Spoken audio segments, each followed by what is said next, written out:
Hi everyone, my name is Ming, the YWIB Ambassador here in SoCal, and today we have Dr. Teresa Ramirez with us today, who is a program manager at the American Physiological Society in Maryland. How are you doing, Dr. Ramirez? I'm doing great. Thank you for having me here today. That's wonderful.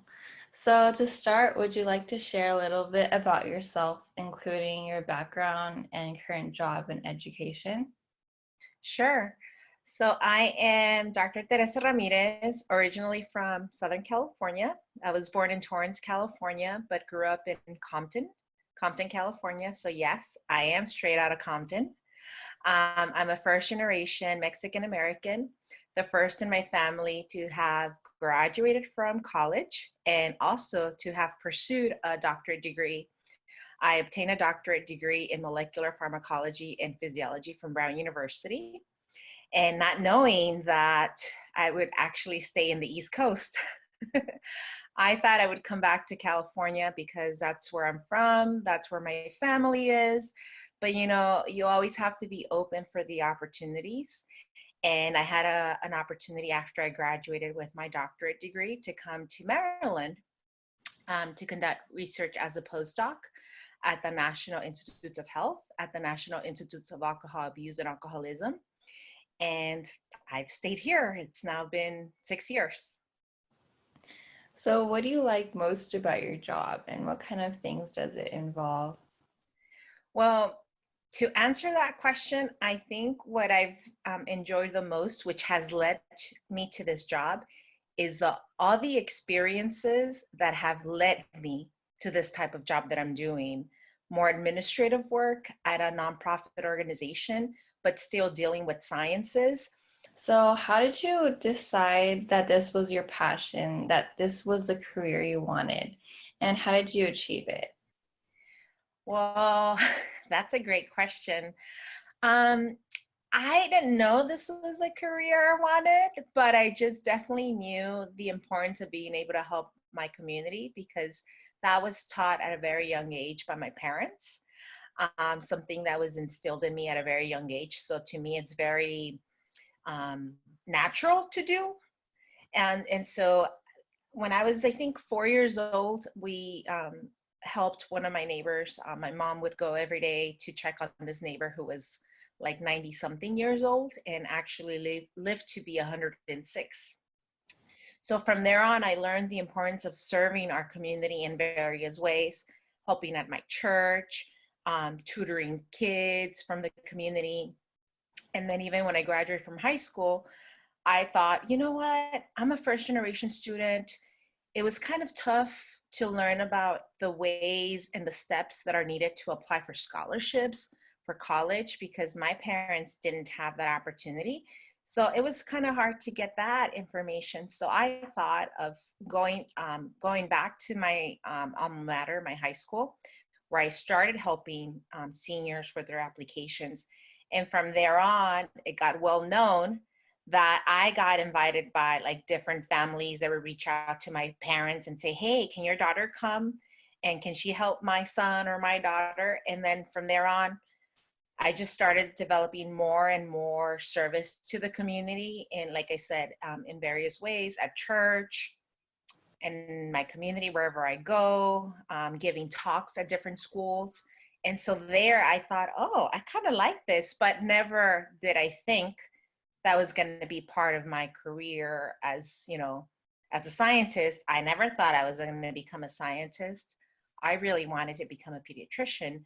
But one of the things I do give advice to students is to be open to the new opportunities. And sometimes there's opportunities or experiences that you get that are preparing you for the next step without you knowing. And so all those experiences that I mentioned through fellowships, summer internships, scholarships that I've received have been preparing me for the next step. So I'm still trying to figure out what I want to do when I grow up. So what challenges have you faced while pursuing your goals? And what motivated you to continue pursuing this path despite the challenges that you may have come across? Wow, that is a great and very important question. I feel that we all have challenges, but being a Latina, Mexican American, I have faced racism. I have faced certain obstacles that if some people believe, for instance, like discouraging words that, oh, I don't think you're that smart, or oh, you're just Latina, you can make a difference in your community with just a master's degree, not a PhD, because you don't have the qualifications of being a PhD candidate. You know, those are tough, but I think in a way, they make you stronger because if you really believe in yourself and you really believe in what you want to accomplish, everything is possible. I didn't give up, and I am Dr. Teresa Ramirez. So that's one thing I tell students. Never allow anyone or a situation stop you from achieving your goals and your dreams, because dreams do come true. But you truly have to first believe them and believe in yourself. So, have you ever had a mentor or mentors, and how did you approach them? Having mentors is something very, very important.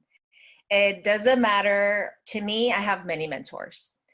I have mentors of different cultural backgrounds. I have mentors that are both male, female, various ages, from younger to older.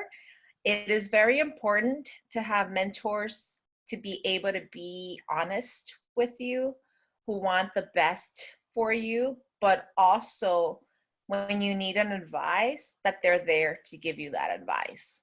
You don't need a mentor who's always going to tell you, oh, good job, good job. No, you want a mentor who's going to be honest with you and could say, Ming, Teresa, you know, you're doing great, but you need to focus on this area and you need to improve in this area. Sometimes it might be a little hurtful because you're thinking like, oh, I'm doing everything great, right?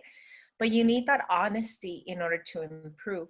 So the way I met mentors were through my summer internship programs when I was an undergrad.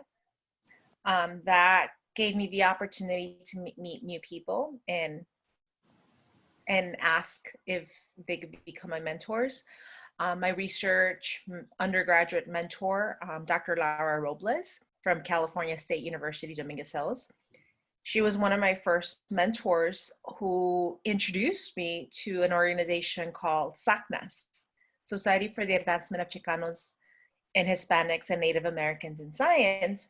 And through that organization, I was just like, wow, there's so many people that look like me, and especially like well-known and established researchers, faculty members, staff members, that later on I met more mentors through SACNAS.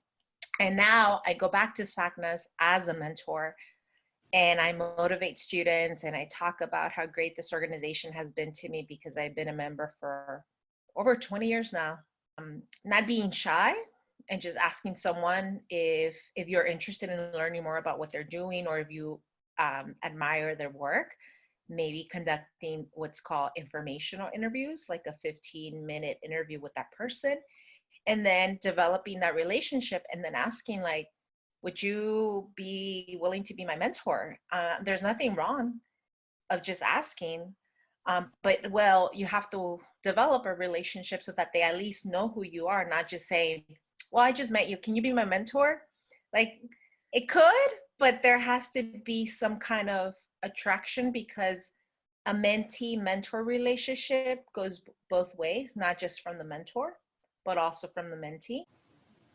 Thank you for joining. Thank you so much for the opportunity, and I hope that through this discussion, that someone can become inspired and that they can find mentors, and they can overcome what's called their shyness to conduct those informational interviews with potential mentors. So they can do it.